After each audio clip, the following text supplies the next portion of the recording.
Hello everyone, welcome to the channel. Gotta get that ready so I can get my, can't really see it, get my coconut rum and coke going. Oh, got some Parrot Bay. Oh, look at that. It didn't really mix too well, did it? Anyways, this was not requested. This is a 6-day war, 1967, Third Arab-Israel War.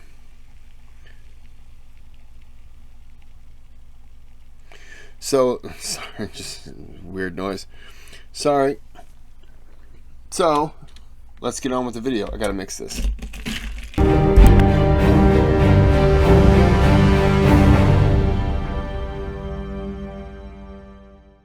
This video is sponsored by Skillshare. Learn more about Skillshare and the exclusive offer they have for our viewers at the end of the video.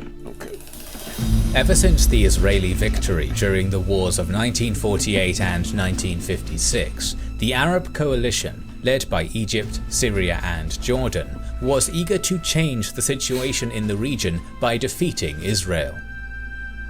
Both sides understood that the conflict was far from over and were preparing for the next stage of confrontation. I apologize. I don't know if anyone likes the rum. Get your hands on some Parrot Bay rum. Coconut rum. It's delicious. Oh, it's delicious. This is the 90 proof.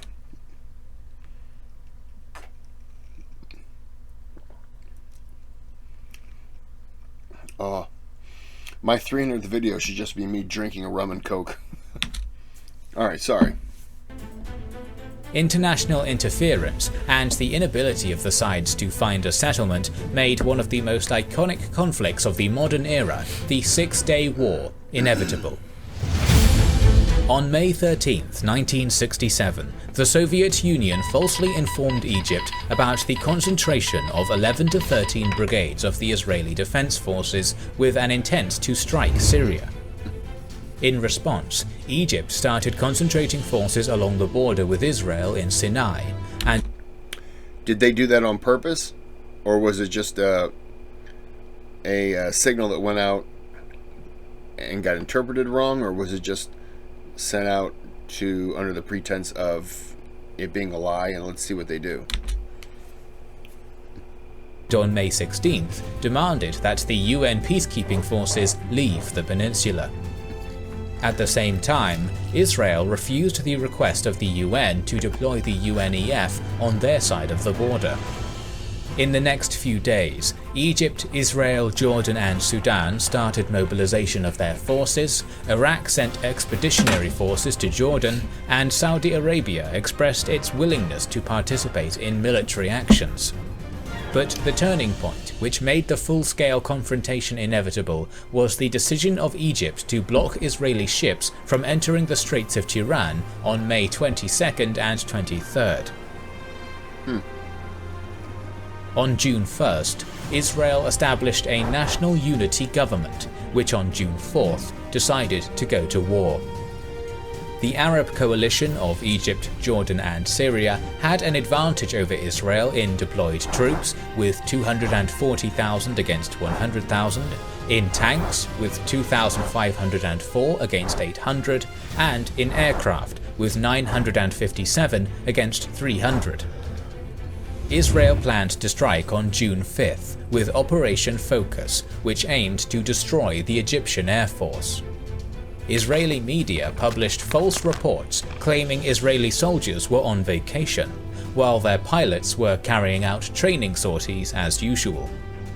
Their intelligence helped make this training as realistic as possible. They also damaged the tracking antenna of the US Embassy to prevent the Americans finding out about the operation before the strike took place. The Israeli pilots were informed about the start of the operation only 5 hours in advance. At the same time, the Egyptian air defense system was effectively off on June 5th. Nearly 200 Israeli aircraft attacked 14 Egyptian airfields and caught them absolutely off guard. 338 Egyptian aircraft were destroyed and 100 pilots were killed within 3 hours. The Jordanian and Syrian air forces attacked Israel in retaliation at 11 am on June 5th. The response of the Israeli Air Force was to attack their airfields, which led to the destruction of all 28 Jordanian, 53 Syrian and 10 Iraqi planes. Wow. Operation Focus was a decisive success. Israel lost only 19 planes in this operation and guaranteed its total air dominance for the rest of the war. The ground war was taking place on 3 fronts: the Sinai front, the Jordanian front, and the Syrian front. On the Sinai front, the Egyptian forces consisted of 7 divisions, 4 armoured, 2 infantry, and 1 mechanized infantry.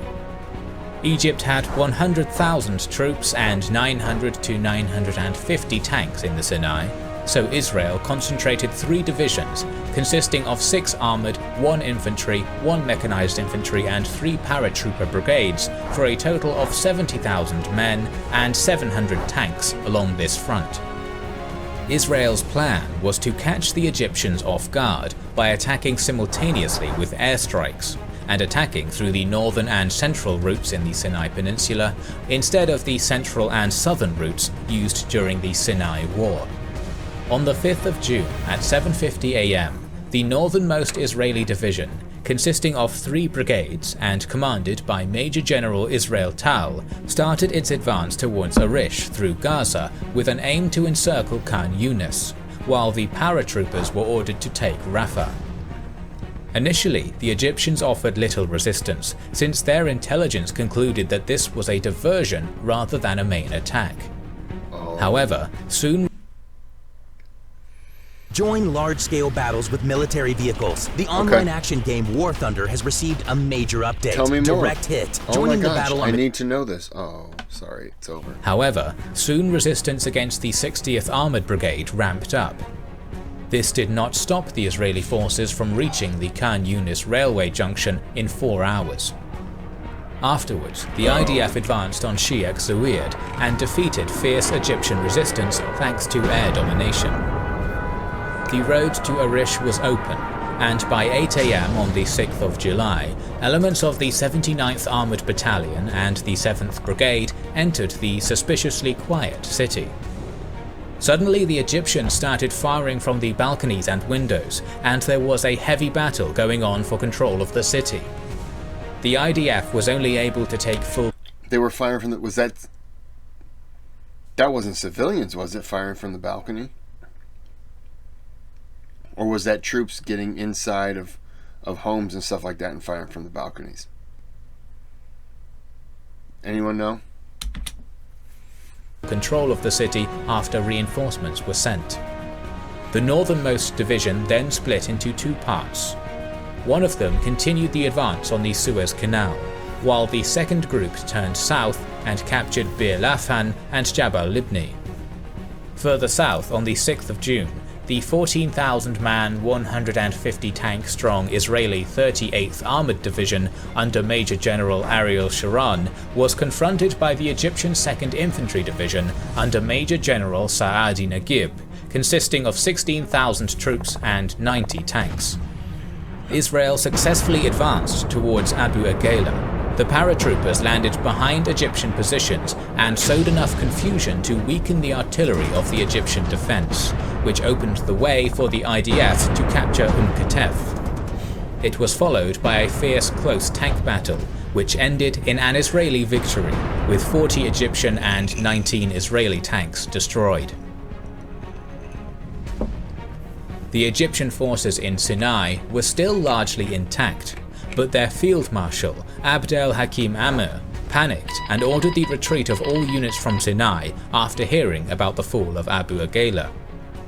This order did not elaborate on the sequence and manner of the retreat, which only decreased the defensive capabilities of the Egyptian troops. During the following days, the IDF continued its advance westward and inflicted heavy losses on the Egyptians. Despite episodic heavy resistance by the Egyptians, as in Bin Gefgafa, the napalm bombing by Israeli aviation and the uncontrolled retreat weakened the morale of the Egyptian troops. Instead of catching They napalmed them? Damn. Egyptians, the IDF decided to capture 3 passes from Sinai to the Egyptian mainland and face the Egyptian troops there. Although the IDF was not able to stop all the Egyptian troops from crossing, these passes became a killing ground, with 10,000 Egyptians being killed in one day alone. Jesus. The capture of Sinai was completed by the fall of Sharm el-Sheikh on June 7th and Ras Sudah on June 8th. On June 9th, the UN Security Council achieved armistice between both sides. Israel wanted to avoid confrontation with Jordan and Syria before defeating Egypt, but the offers of neutrality to Jordan were rejected, as the Egyptian President Nasser persuaded King Hussein of Jordan that Egypt had an advantage against Israel. On the morning of the 5th of June, both sides started to fire, but Israel attempted a last-gasp attempt to avoid confrontation with Jordan by passing its message requesting peace through the UN representative, Bull. King Hussein countered that it was too late, and the Jordanian Air Force was already on the way. Jordanian and Iraqi aviation started shelling Israeli-controlled West Jerusalem, which caused 16 military and 20 civilian casualties, with 900 buildings damaged. Israel responded with its own air attack within Operation Focus, which damaged the military aviation infrastructure of Jordan and secured Israeli air dominance. East Jerusalem was controlled by Jordan at the time, and the Jordanian army took position in the UN residency, the government house, to fire on the Israeli sector. The Jerusalem Brigade's Reserve Battalion 161 of Israel took the government house despite heavy losses and forced the Jordanians to retreat to Bethlehem. Later on that day, Israel encircled eastern Jerusalem with the Jerusalem Brigade from the south and the mechanized Harel Brigade and 55th Paratroopers Brigade from the north. A fierce battle took place for Ammunition Hill. Jordanian resistance was so strong that the IDF lost all but 2 of their attacking officers and achieved the goal only after 4 hours. The 55th Enlisted is the free, brand new online World War II shooter. Command a squad of soldiers and participate in legendary battles of the Second World War. Right now, you can join. This is a stupid question. The IDF, is that the Israel Defense Force?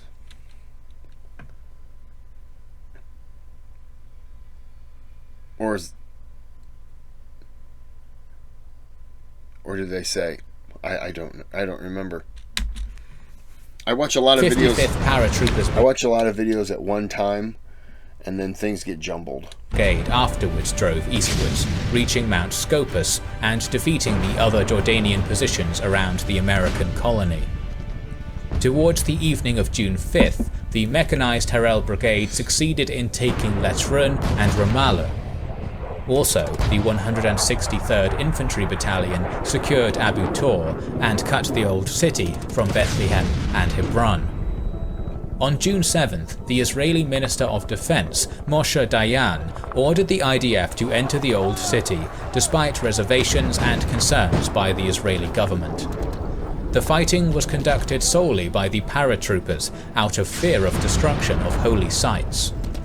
The IDF took control of the Old City with little resistance. Judea, Hebron, Bethlehem, and Nablus were also captured by the IDF on June 7th. Remnants of the Jordanian army fell back into Jordan. Israel was victorious on this front as well. Syria also believed Nasser about Egypt's early success in the conflict and sent its aviation to attack Galilee. This attack was intercepted by Israeli aircraft. Stupid question again. Did Egypt lie to the other 2 countries so that they would attack, hoping that it would weaken them, or that they would attack and maybe, he could end this peace agreement and then jump back into the war? Anyone know? A minor ground attack was also attempted by the Syrians, hoping to capture the water plants at Tel Dan, Dan and Shia Yashuv. This was repulsed by the IDF as well. Israeli air domination, lack of communication by Syrian units, and tanks being too wide for bridges were among the causes of the unsuccessful attack of the Syrians. This caused them to abandon any attempts to make ground offensives on Israel, and airstrikes were chosen as their method instead. However, on the evening of June 5th, Israel struck Syrian airfields as part of Operation Focus, destroying 2/3 of the Syrian Air Force and forcing the rest out of the conflict. The Israeli leadership was unsure whether to attack Syria or not.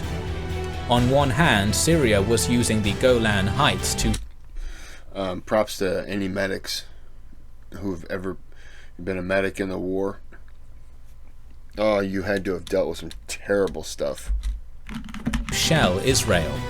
On the other hand, it would have been a literally uphill battle against a fortified enemy. But intelligence about weakened positions of Syria in general, and in Golan Heights in particular, led Dayan to order an offensive on Golan without government authorization. The Israeli offensive started with airstrikes, which severely damaged the defensive infrastructure and morale of the Syrian army.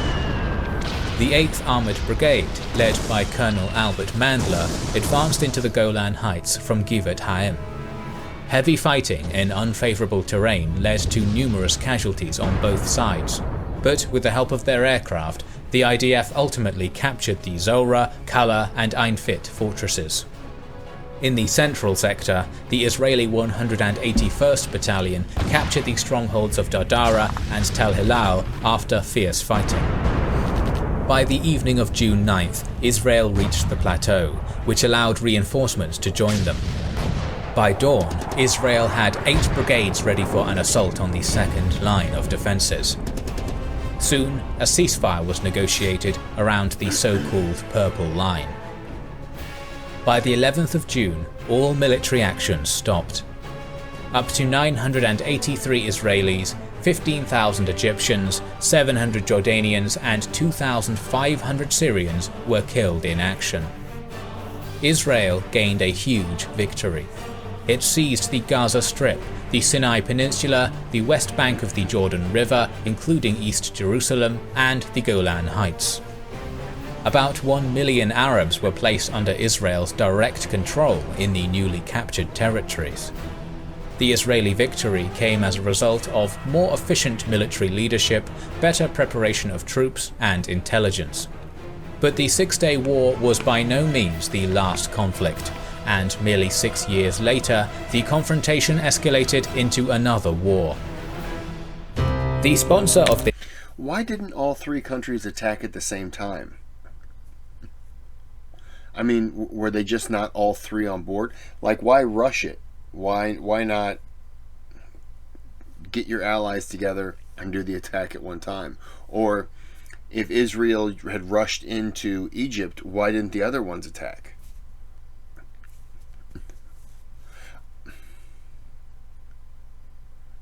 I know they lost the air, but it just seems like they had the advantage and they just...